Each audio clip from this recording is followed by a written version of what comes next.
নমস্কার বন্ধুরা, আমার এই ভিডিওতে আপনাদের আবারও স্বাগত। কৃষক বন্ধু প্রকল্পের সমস্ত কৃষকদের জন্য কিন্তু এই মুহূর্তে উঠে এসেছে বিরাট বড় একটি খুশির খবর। তার সাথে সাথে পিএম কিষাণ সম্বন্ধিত আরও একটি নতুন খবর আপনাদের জন্য উঠে এলো। কেননা কৃষকদের ক্ষোভে জল ঢালতে এবং কিন্তু ডিজিটাল কৃষি মিশন 7টি প্রকল্পের অনুদান দিয়েছে কিন্তু আমাদের কেন্দ্র সরকার। তার সাথে সাথে কিন্তু জমি থাকলে এমনকি কৃষিকাজ করলে 2 লক্ষ টাকা পাবেন। তবে মানতে হবে কিছু শর্তাবলী।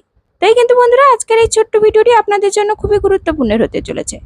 তাই বন্ধুরা ভিডিওর সমস্ত গুরুত্বপূর্ণ তথ্য জানতে অবশ্যই ভিডিওটির সাথে থাকুন।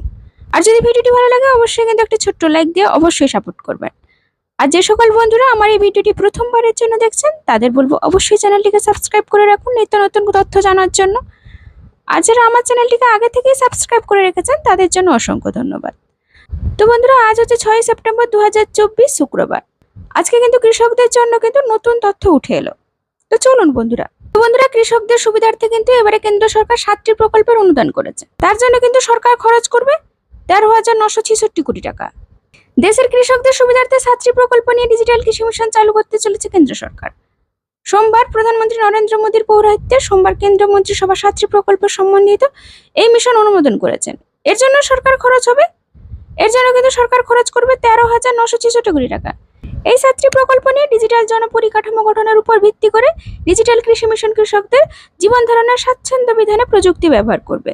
রাজনৈতিক ওয়াকিবহালের মতে ন্যূনতম সহায়ক মূল্যের আইনি নিশ্চয়তার দাবি নিয়ে 200 দিন ধরে ধর্নায় থাকা কৃষকরা চাপে ফেলে দিয়েছে আমাদের মোদী সরকারকে। কৃষক ক্ষোভ প্রশমিত করতেও দৃষ্টি অন্যদিকে ঘোরাতে কেন্দ্রের এই প্রকল্প ঘোষণা। সূত্রের খবর, এই মিশনে যে সমস্ত বিষয়গুলি রয়েছে তা হলো মাটির চরিত্র, ডিজিটাল উপায়ে ফসলের মূল্যায়ন এবং ডিজিটাল উৎপাদন ক্ষমতার মডেলিং, শস্য ঋণের সঙ্গে যোগ স্থাপন, কৃত্রিম মেধা এবং বিগ ডেটার মতো আধুনিক প্রযুক্তিকে যুক্ত করা, ক্রেতাদেরকে যুক্ত করা, মোবাইল ফোনে নতুন কৃষি সংক্রান্ত জ্ঞান ভান্ডার গড়ে তোলা। এছাড়াও কৃষি সিদ্ধান্ত সহায়ক ব্যবস্থার উপগ্রহের মাধ্যমে খরা, বন্যা, আবহাওয়া সংক্রান্ত তথ্য এবং ভূগর্ভস্থ জল ও জলের প্রাপ্যতা সংক্রান্ত তথ্য কৃষকদের কাছ পর্যন্ত পৌঁছে দেওয়ার মতো বিষয়গুলিও থাকছে। এই মিশনে ফসল বিজ্ঞান ব্যবস্থা গড়ে তোলা হবে, কৃষি বিজ্ঞান কেন্দ্রকে শক্তিশালী করা হবে, কৃষি শিক্ষা ব্যবস্থাপনাকে শক্তিশালী করে তোলার লক্ষ্যে কৃষি বিজ্ঞান ও গবেষণার ক্ষেত্রে ছাত্রছাত্রী তৈরি করা যায়। তাছাড়া বন্ধুরা জমি থাকলে এমনকি আপনারা যদি কৃষিকাজ করেন তাহলে কিন্তু আপনারা 2 লক্ষ টাকা পর্যন্ত পেয়ে যেতে পারেন। তো এর জন্য কি কি শর্ত মানতে হবে? এখন জমি থাকলে এবং চাষবাস করে থাকলে 2 লক্ষ টাকার সুবিধা পেয়ে যাবেন আপনি। ক্ষতিপূরণ হিসেবে জমির মালিককে এই টাকা দেওয়া হয়ে থাকে। হেক্টর প্রতি 14,700 টাকা ক্ষতিপূরণ পেয়ে যাবেন কৃষকরা। এই টাকা পাওয়ার জন্য বেশ কিছু শর্তাবলী আরোপ করা হয়েছে এবং কিভাবে আবেদন করবেন বিস্তারিত জানতে সম্পূর্ণ কৃষক ভাইদের কৃষিকাজের কাজে আর্থিক সহায়তা প্রদান করার লক্ষ্যে একাধিক জনকল্যাণমুখী প্রকল্পের সূচনা করেছে কেন্দ্র রাজ্য সরকার, যাতে চাষিরা চাষবাসের জন্য সার, বীজ, কীটনাশক এবং কৃষিকাজের যন্ত্রপাতি কিনতে কিছুটা সচ্ছল হয়ে ওঠেন। সেরকম কেন্দ্র সরকারের উদ্যোগে চালু হওয়া একটি জনহিতকর যোজনা হচ্ছে প্রধানমন্ত্রী ফসল বীমা যোজনা। ঝড়, বৃষ্টি, বন্যা, খরা ও বিভিন্ন প্রাকৃতিক দুর্যোগের কারণে হোক কিংবা পশু পাখির অত্যাচারের কারণে হোক এই যোজনার আওতায় নষ্ট হওয়া ফসলের ক্ষতিপূরণ পেয়ে থাকেন কৃষকরা। এর জন্য আপনাকে প্রধানমন্ত্রী ফসল বীমা যোজনার আওতায় নাম নথিভুক্ত করতে হবে।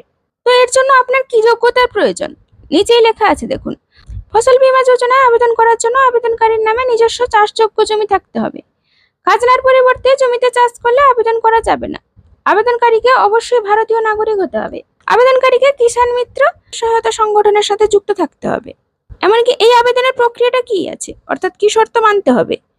এই প্রকল্পে 2 লক্ষ টাকার সুবিধা পাওয়ার জন্য প্রথমে pmfby.gov.in পোর্টালে রেজিস্ট্রেশন অপশনে গিয়ে আপনাকে যাবতীয় তথ্য সহযোগে নথিভুক্তকরণ সম্পন্ন করতে হবে। অর্থাৎ যা যা ডকুমেন্টসের প্রয়োজন ওখানে কিন্তু আপনাকে পুট আপ করতে হবে। এরপর আপনার আধার নম্বর দিয়ে একটা ওটিপি ভেরিফিকেশন সম্পন্ন করা হবে।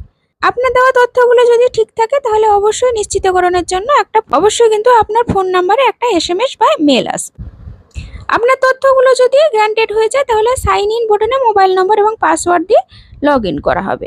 এরপরে কিন্তু অনলাইন আবেদনপত্রটি যাবতীয় তথ্য সহজে পূরণ করার সঙ্গে সঙ্গে প্রয়োজনীয় নথি নির্দিষ্ট ফরম্যাটে স্ক্যান করে আপলোড করলে সাবমিট হয়ে যাবে। অর্থাৎ আপনার কিন্তু সমস্ত প্রক্রিয়াটি সম্পন্ন হয়ে যাবে। তো বুঝতেই পারলেন বন্ধুরা, আমাদের কেন্দ্র সরকার কিন্তু কৃষকদের সুবিধার্থে আরো নতুন প্রকল্পের অনুমোদন করলেন। তো বন্ধুরা আজকে এই ছিল কৃষকদের জন্য নতুন তথ্য। যদি ভিডিওটি ভালো লাগে অবশ্যই কিন্তু ভিডিওটির পাশে থাকবেন। ধন্যবাদ।